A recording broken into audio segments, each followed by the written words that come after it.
Let's get this out of the way first. FIFA Soccer 13 on the Wii U is not a straight port of the game found on the Xbox 360 and PlayStation 3. There's no sign of the improved first touch system, FIFA Street-inspired dribbling, or any of the tweaks made to the physics engine.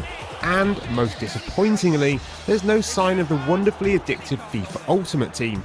What you're left with is essentially FIFA 12 with a roster update and some good and not so good Wii U gamepad additions.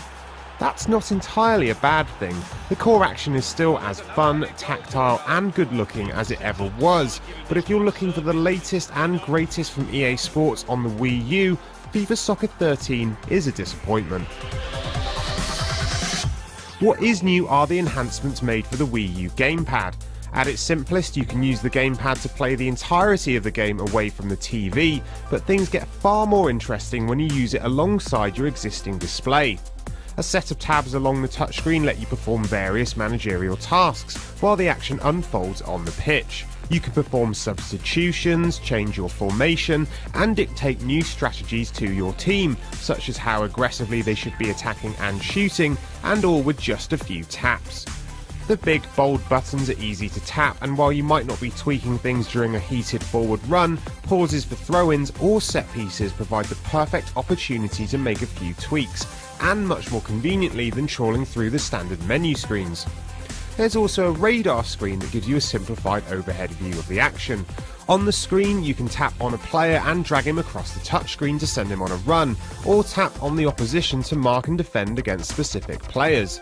This is a neat use of the tech, but not something that's easy to do during a match. The point at which you want to send players on a run or mark someone is the moment you can't afford to take your eyes off the TV. What you can do though is enlist the help of a friend to play manager while you concentrate on the action with a Pro Controller. It works surprisingly well, so long as your friend doesn't mind being relegated to the touchscreen, letting you set up specific and more intricate plays than the AI.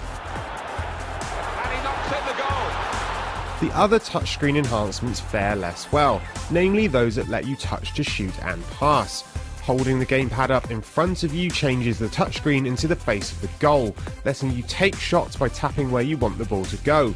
You can also tap on teammates to pass the ball to them, or tap on the opposition to go in for a tackle. While these features all work, taking your hands off the sticks and face buttons to press the touchscreen is awkward and ultimately slower than just using the buttons.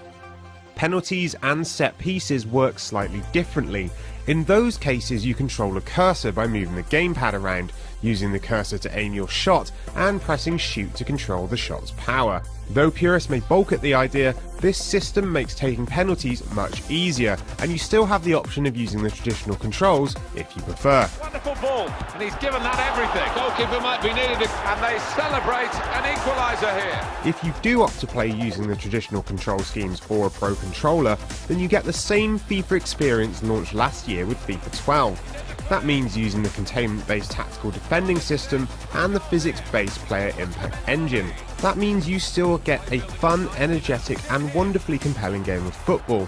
There are so many great moments to be had that the missing FIFA 13 tweaks aren't a deal breaker, even if it's disappointing to see the Nintendo version of the game still lagging behind other platforms. What might be more of a deal breaker for some are the stripped down online features. The most glaring omission is the compelling Ultimate Team, and EA Sports Football Club is sorely missing too. What you're left with are the basics like head-to-head seasons and online friendlies. They're fun modes, but it's hard not to miss the more in-depth ones. The single-player side suffers less, if only because it has seen little in the way of updates since FIFA 12. There's Virtual Pro, Career, and a range of basic tournaments to play through.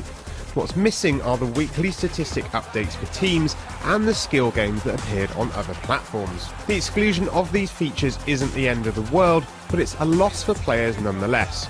Still, FIFA 13 is an enjoyable and thoroughly rewarding football simulation, and is good looking too. Everything from the menus to the music to the action on the pitch is slickly presented and smoothly animated. Some of the gamepad additions are welcome, and at least it's easy enough to ignore the ones that aren't. This is by far the most feature-packed and enjoyable game in the FIFA series to hit a Nintendo console. It's not the best version out there, but it's a good start to the series on the Wii U all the same.